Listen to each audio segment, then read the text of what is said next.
দর্শক, আজ যে খবরটি জানাতে যাচ্ছি তা শুনে হয়তো অনেকের চোখে পানি চলে আসবে। ঢালিউডে আলোচিত নায়িকা শবনম ইয়াসমিন বুবলি বড় মেয়ে আরিজাকে কোলে নিয়ে এমন কিছু বললেন লাইভে, যা স্তব্ধ হয়ে যায় পুরো দেশ। আজ বিকেলে হঠাৎ ফেসবুক লাইভে হাজির হন বুবলি। কোলের উপর বসা আরিজাকে পাশে ছোট ভাই বীরের কিছু ছবি। বুবলি ধীরে বলেন, সবাই আমাকে ভুল বুঝছে, আমি কখনো কাউকে প্রতারণা করিনি। আমার একটা অতীত ছিল যেটা আমি লুকিয়ে রাখতে চেয়েছিলাম সন্তানদের জন্য। এই কথার পর লাইভে নেমে আসে নিস্তব্ধতা। হাজারো মানুষ কমেন্টে লিখেছে, বুবলি কি তাহলে আগেও বিয়ে করেছিলেন? দর্শক, হয়তো অনেকেই জানেন না, সাকিব খানের সঙ্গে সম্পর্ক গড়ে ওঠার আগে বুবলির জীবনে ছিল এক রহস্যময় মানুষ। ছবিতে আসার আগেই নাকি পারিবারিকভাবে হয়েছিল বুবলির বিয়ে, যা কিছুদিনের মধ্যেই ভেঙে যায় নানা কারণে। আজকের এই লাইভে সেই স্মৃতির কথা তুলতেই ভেঙে পড়লেন বুবলি। তিনি বললেন, আমি এখন খুব ছোট ছিলাম, জীবনের ভুল সিদ্ধান্ত নিয়েছিলাম, কিন্তু আজও মনে পড়ে সেই মানুষটা আমাকে খুব ভালোবাসেন। বুবলি সেই শিকারে ছড়িয়ে পড়েছে ঝড়ের গতিতে। মাত্র 1 ঘন্টার মধ্যে লাইভটি ছড়িয়ে পড়ে পুরো সোশ্যাল মিডিয়ায়। বুবলি কি সত্যি সাহসী নারী?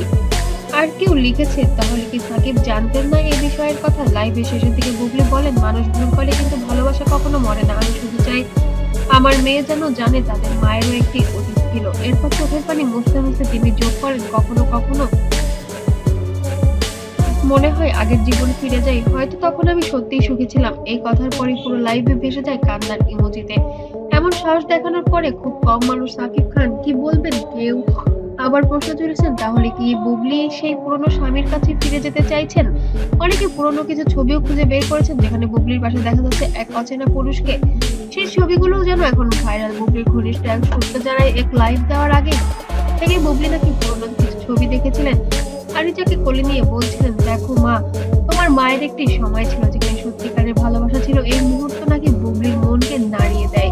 তখনই তিনি লাইভে গিয়ে নিজের অতীত খুলে বলেন। অন্যদিকে বুবলির এই লাইভের পর থেকেই নাকি সাকিব খান চরমভাবে বিরক্ত। তিনি নাকি ঘনিষ্ঠজনদের কাছে বলেছেন, এমন সময় এমন এমন কাণ্ড করে এই মহিলা, যে আমার মান সম্মানকে এবার টেনে হিঁচড়ে নামাচ্ছে। তবে সাকিব এবার যেন আর মাফ করবেন না শবনম বুবলিকে।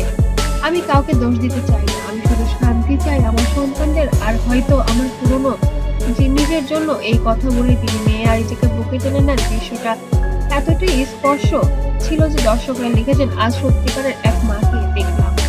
দর্শক, আপনার মতামত অবশ্যই কমেন্টে জানাতে যেন ভুলবেন না। বুবলি কাজটি ঠিক করেছে নাকি ভুল করেছে?